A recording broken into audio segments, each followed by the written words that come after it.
let's say it's a new patient, okay? When a patient comes, the first thing what we do is we ask if he feels pain, okay? If there is somewhere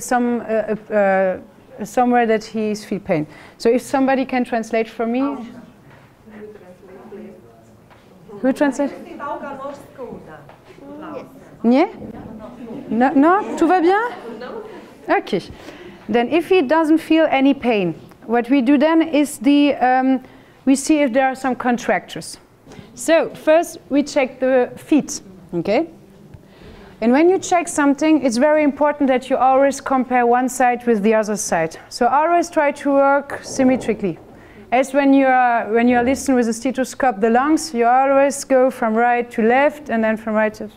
The same for orthopedic, okay? So first, here, and then we see, okay, there is a retract, there is a contracture of the ankles, I would say, plus, d'avoir plus 5. I think there is -5 or something, -5 to 10 contracture. It was the operator. At what age?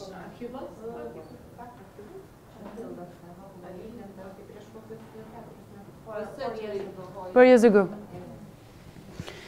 Then let's see the other foot. Here you see you have also the foot is going a little bit in supination. Up. But even if this one was not this was not broken, right? No. Even with this one we have a contracture. Okay, so you check. This wasn't. Yes, that's what I was saying. So we have both feet have contracture. So the first question is, do you wear splint during the night?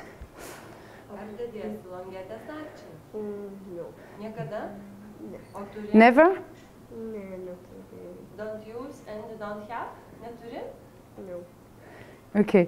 So we would say then first, we would suggest probably to try to wear some splints during the night, because there is a loss, but maybe it would be great to try to keep, even if there is some loss, try to keep this position as long as possible. Okay, so we would say, okay, maybe splints during the night would be a great thing. And as he's in wheelchair, maybe we could also find some splints for during the day. So you know, these afus. All the day, yeah. But especially the night. Sometimes some patients said, okay, now I have this during the night. I don't want it also during the day because I cannot wear the shoes I want, and I want cool Adidas or cool Nike shoes, and I cannot wear this with my afus. And so you have, as I said, you have to find a good middle between everything. And of course, the night would be the most important right now here. Okay? So, next one, the knees. You go to the extension, okay? And here you say, okay, there is also a contracture. On the other leg, there is also a contracture. Yep. Everything okay? Yeah. Okay. So, what we would ask here is, okay, I think it's also, of course, the natural course of the disease with contracture, okay? It's not because you are stretching and you have splints during the hours that with the time the contractures won't come. It's normal that also contractures are coming. It's not because the care was not good or the parents didn't do it correctly. No, it's also the natural course of the disease. Okay, so it's not, it's normal. So what we, for the knees, what we would say is try to stretch it as much as possible. Because as I said, for example, for the verticalizator, with two big knees contracture, it's very difficult to get in this verticalizator. You see, so we would suggest try to stretch a little bit more, okay? There are also some other some kind of splints. I don't know how to say this in English, I'm sorry. They are called cruropedius. It's going, you know, from here to the hips to the ankles. Because this keeps then your knee as extended as possible, and also for the ankle. It depends. A lot of children don't like them because they cannot move in the bed, and it's a lot of instrumentation. Also, the symmetry of the scapulas, also a good indicator. Relax. Relax. So here we see there is a slight scoliosis going to the left. You see? When you have here, you go tack, tack, tack, tack, tack.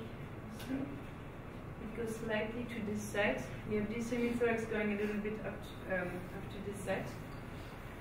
It's very slight. So at the moment there is nothing to do, but we have to keep an eye on it. And, well. Now I don't have all the devices. What we also would do is to see the respiratory the forced vital capacity with a spirometer. And if, for example, we have patients coming up for consultation, and then we also take a look if there would be includable in some clinical trials. So we then also do at this time the test for the inclusion criteria. Yes. We can verify the cough capacity. Oui, ça je le first. What we can do is then to also, if for example you don't have a spirometer, okay, you don't have all this equipment, you can ask him, for example, here to cough. You know what I do sometimes, for example, when I have to compare something, is I do it myself, and then I try to compare it then with the patient. You see, so what you do is try to cough, you know, like this. Great. But you also can have a look then on his abs. You know, if the abs are correctly working, you will see that the abs will go inside. Okay. So once again, you see the abs are going inside, so they're still working. It's also a good indicator. Again, please. I didn't see that. Ah, sorry. Okay. Can you do it once again? You see, this is also how to have a. It's a vision. You know, it's of course it's better to have a spirometer and to have a PC where you can see all the values and. Okay. For coughing, what you can do. You remember to cough. To have a good effective cough, you need first a big inspiration. Okay, so you ask your patient. If he's still able to breathe in the vent, you ask him to do a deep inspiration, yeah, and then you ask him to block, and then you will say, okay, you have now to to cough or to exhale as strong as possible. And as the abs are doing the strong expiration, because to do a strong expiration you need the abs, what you can do with your hand is that you have the abs to do this maneuver. Okay, so what you can do, you take a deep inspiration, and cough. Yeah, sorry. Okay, let's go. Come on.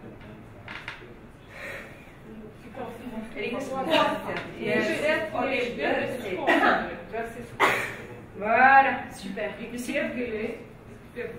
The thing is that you. Voilà. The thing is that with your hand, you have, you know, the diaphragm, you know, to go up. Okay? And this exercise is for every day. This is you can do this when you're, for example, you don't have a cough assist. Yeah, you don't have. It's the same like when you don't have this Alpha 300. You do this with this ambu. If you don't have a cough assist, of course, as physiotherapist, you can use your hands. Okay? The hands are always good. It's just for patients with neuromuscular diseases. It's more effective to have machine and hands. Machine only. No, it's not good. What's the best is to have machine and PT hands. Okay, so this is actually when you see your child or your patient has difficulties to clear his throat, you can help him with the hands on his stomach to push, you know, the diaphragm to the upper part of the body, because then you block. Okay. Are there other questions for you?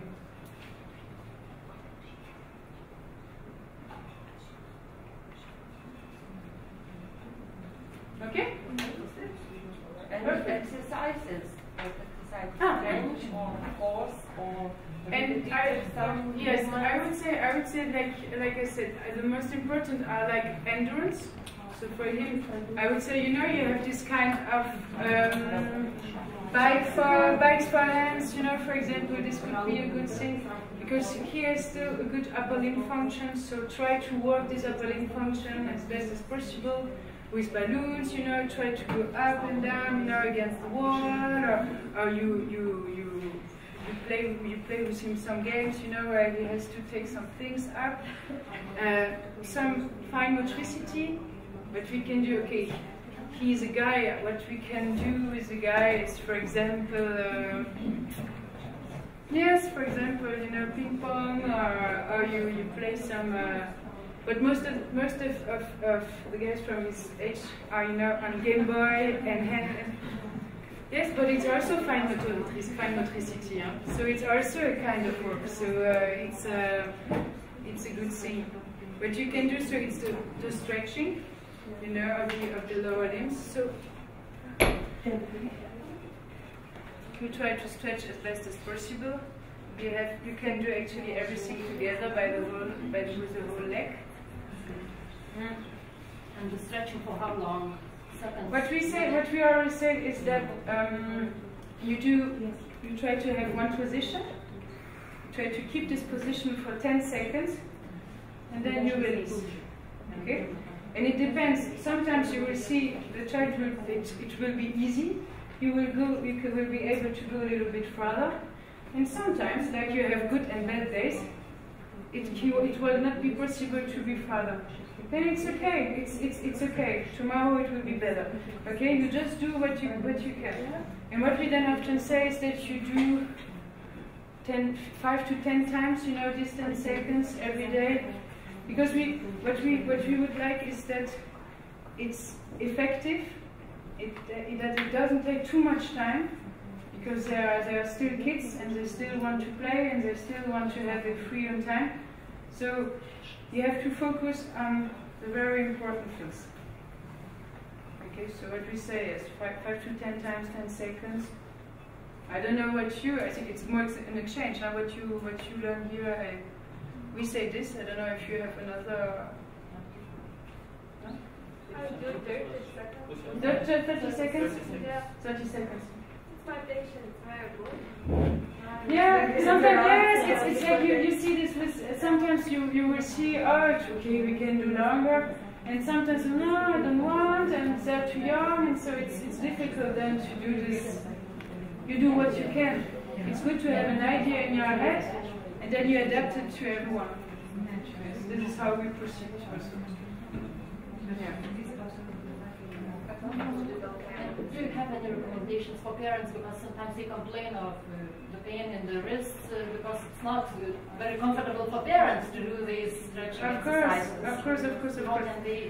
What I can suggest, for example, for the ankles, okay?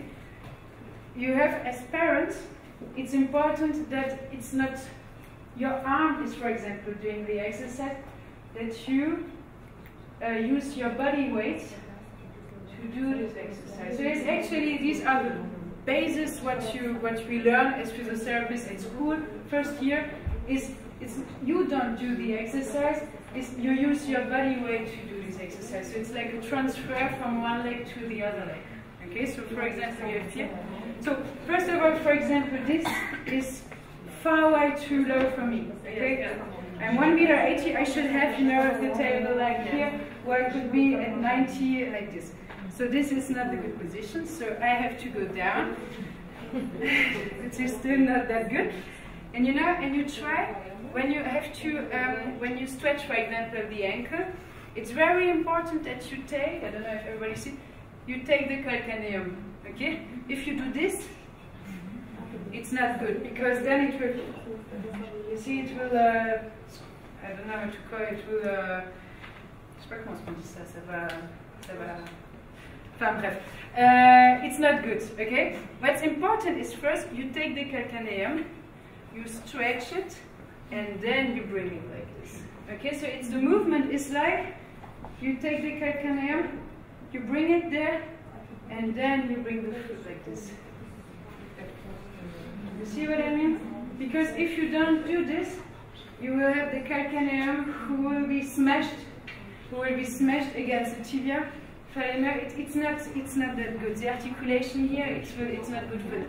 So first, you do a décoaptation, I don't know if it's right, a décoaptation, and then you bring. And so you see, it's not my arm who is doing the movement, it's actually, it's my whole body which is doing the movement.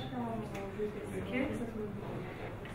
And in this case, do you think stretching is enough for knee contractures, or does he already need surgery from your experience? Surgery. It depends because, for example, when the patient's lost ambulation, it's important to become the verticalization as early as possible, because the contracture is also due to the fact that the verticalization is not start when the patient's lost ambulation. Maybe the surgery in this case is indicated to start the verticalization, okay? Because starting with the verticalization we can prevent the osteoporosis. So the only case when we advise the surgery is just to start the verticalization in these patients, for the knee and also for the ankle, because with this angle of range, with this range of contracture, it's difficult to make a verticalization in Justus. So you would recommend surgery for the knees and also for the ankle, for the yeah. ankle and To me, yeah, and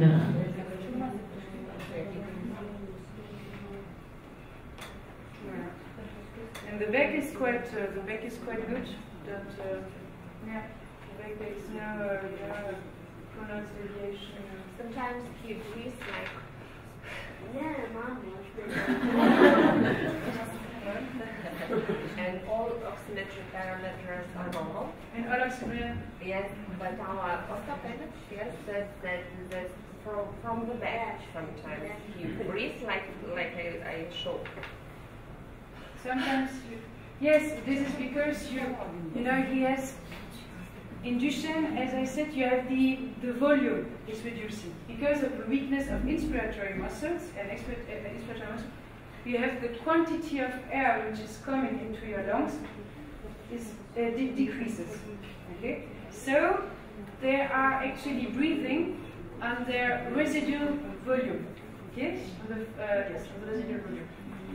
And so sometimes, you know, you have too much, you have not enough air inside your lungs, so that's when so you know, because normally they should do this all the time, but it's too complicated. So I would maybe probably ask, does he have a ventilation during the night? No. I would maybe ask, you know, have a talk with the pneumologist and maybe do some more investigations to see how is his form. Normal ventilation is now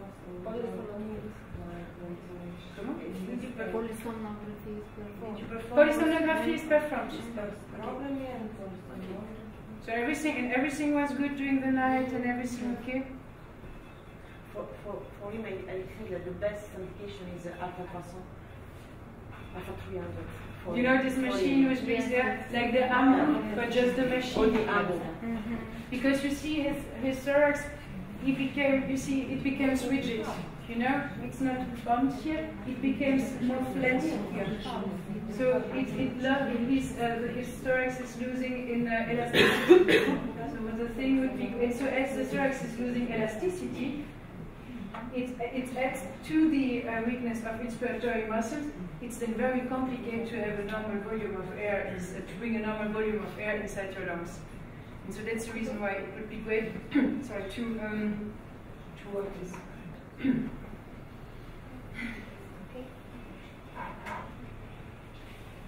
And one question about active exercises. I usually think that maybe we don't need to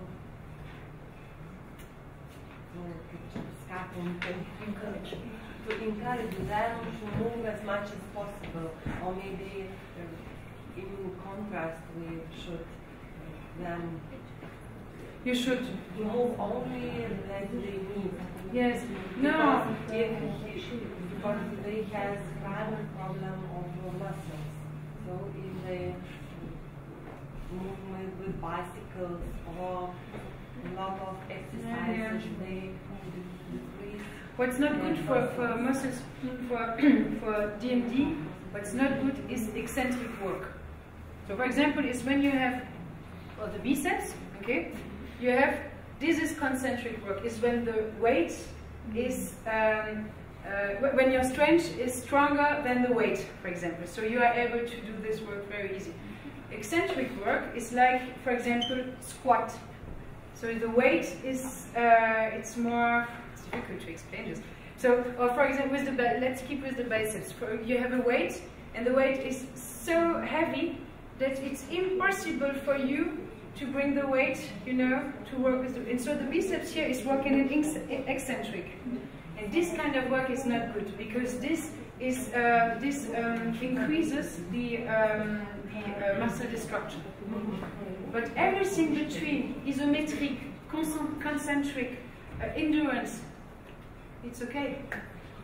This is okay. You have to ask. You have to ask them to move as loud as possible. Of course, always pain. You know, limit of pain and what they can do. And of course, they have to find what kind of movements they are able to do and what kind of movements are maybe too fatigable for them. So, but to tell them, just move, just what you need. No. Because too much immobilization. As I said, you need a good balance between mobilization and immobilization. If you have too much immobilization, you can have more deformities also, you know, due to immobilization. So you have to find a good balance between. And you can do, but eccentric, no way, no eccentric. That's the reason why we always say swimming and balneotherapy are actually the best way to do some active work, because it's against, you have no gravity, it's against gravity, there is no gravity, and with the warm water it's nice for them, they don't feel their weight, they can move freely,